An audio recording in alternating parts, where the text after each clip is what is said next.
ketemu lagi di channel ini, Do It Yourself Travel ID. Semoga teman-teman dalam keadaan sehat dan baik-baik saja. Oke, teman-teman sudah tahu atau baru mendengar kalau tiket komuter lain untuk 25 km pertama mengalami kenaikan nanti di bulan April. Kementerian Perhubungan berencana menaikkan tarif dasar perjalanan KRL komuter lain Jabodetabek sebesar Rp2.000 dari Rp3.000 menjadi Rp5.000 di 25 km pertama. Kenaikan ini berdasarkan hasil survei kemampuan dan keinginan pembayaran pengguna komuter lain Jabodetabek. Semua pihak berharap kenaikan tarif ini juga disertai dengan peningkatan fasilitas di stasiun ataupun di KRL-nya bagi para pengguna transportasi massal ini, seperti dengan headway yang lebih singkat atau volume komuter lainnya lebih banyak di setiap waktunya. Para pengguna KRL komuter lain sebaiknya bersiap, pasalnya tarif KRL akan dinaikkan. Kemenhub nih telah mengkaji usulan kenaikan tarif komuter lain Jabodetabek yang rencananya akan diterapkan pada April 2022. Nah, penyesuaian ini sebesar Rp2.000 naiknya, teman-teman. Tapi setelah 10 km berikutnya tarifnya tetap sama seperti sebelumnya, yaitu Rp1.000. Tidak ada kenaikan untuk tarif 10 km berikutnya. Menurut Kemenhub, usulan kenaikan tarif KRL ini merupakan hasil kajian kemampuan membayar atau ability to pay dan kesediaan pengguna untuk membayar atau willingness to pay untuk KRL. Dari hasil survei dan diskusi yang berjalan, Kemenhub mengusulkan penyesuaian tarif sebesar Rp2.000 pada 25 km pertama yang sebelumnya hanya Rp3.000 menjadi Rp5.000. Juru bicara Kementerian Perhubungan, Anggita Herawata, memaparkan alasan penyesuaian tarif KRL ini. Menurutnya saat ini tarif yang berlaku merupakan tarif yang disubsidi pemerintah. Tarif KRL saat ini adalah tarif yang disubsidi oleh pemerintah, ya. Jadi kalau bicara harga atau tarif yang secara operasionalnya itu angkanya kira-kira 14.900-an. Sedangkan sekarang yang dibayarkan oleh masyarakat ini kan rata-rata Rp3.000 ya, setidaknya untuk 25 km pertama. Jadi memang 80% itu adalah subsidi dari APBN kita. Hubungan bersama dengan pihak operator ini sudah berupaya maksimal ya untuk meningkatkan pelayanan di stasiun maupun juga pelayanan di dalam kereta. Jadi kalau dilihat sekarang stasiun-stasiun, khususnya stasiun KRL ini sudah sangat bagus dan juga nyaman bagi penumpang, meskipun suasana kita masih dalam suasana pandemik, tapi pembangunan itu terus berjalan. Artinya memang pelayanan terus kita tingkatkan.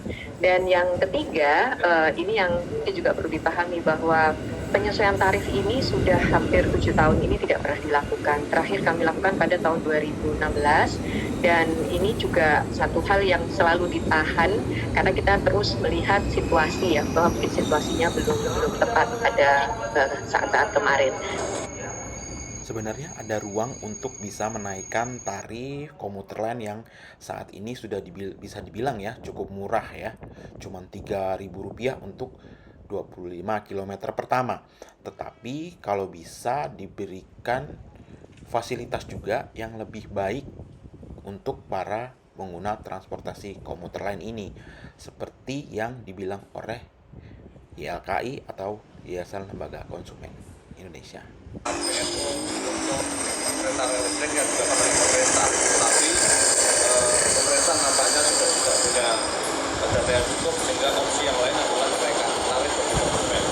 Nah, dari survei YLKI berdasarkan responden konsumen KRL di Jabodetabek, memang ada ruang bagi pemerintah untuk menaikkan tarif KRL sebesar Rp2.000 untuk 25 km pertama, tapi harus dibarengi dengan tingkat pelayanan yang tinggi, bagaimana hasil survei itu 1.056 responden meminta peningkatan pelayanan. Kalau kita bilang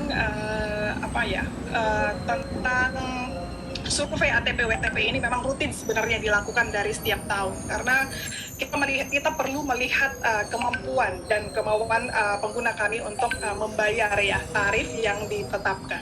Kenapa perlu dilakukan ini? Karena kita kan mau berkembang ya, bahwa kapasitas, frekuensi, fasilitas yang ada di stasiun, kemudian berbagai infrastruktur saat ini pemerintah melalui Dirjen Perkeretaapian Kementerian Perhubungan ini sangat konsen sekali, khususnya di KRL ini. Kita melihat ya dari tahun 2016 dari 72 kereta 882 perjalanan langsung masuk ke 2017 bisa meningkatkan kapasitas menjadi 81 kereta dengan total perjalanan 926.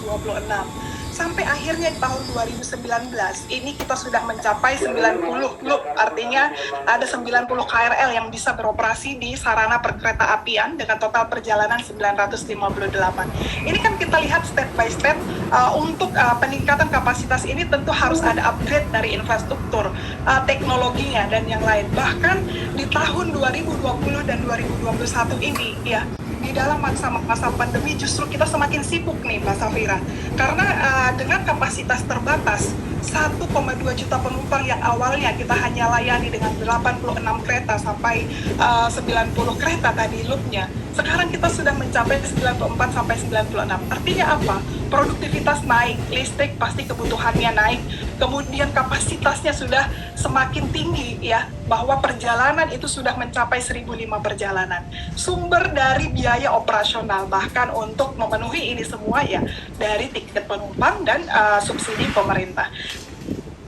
Itulah tadi beberapa penjelasan dari Kementerian Perhubungan, VP Communication-nya PT KCI dan dari YLKI. Apakah setuju kalau tarifnya naik sebesar Rp2.000 untuk 25 km pertama? Teman-teman dapat berkomentar di kolom komentar di bawah. Semoga nanti ke depannya pelayanan komuter lain dapat lebih baik setelah tarifnya naik Rp2.000. Oke, sampai jumpa di video berikutnya. Mohon maaf kalau masih banyak sekali kekurangan di video ini. Sampai jumpa teman-teman. Bye-bye.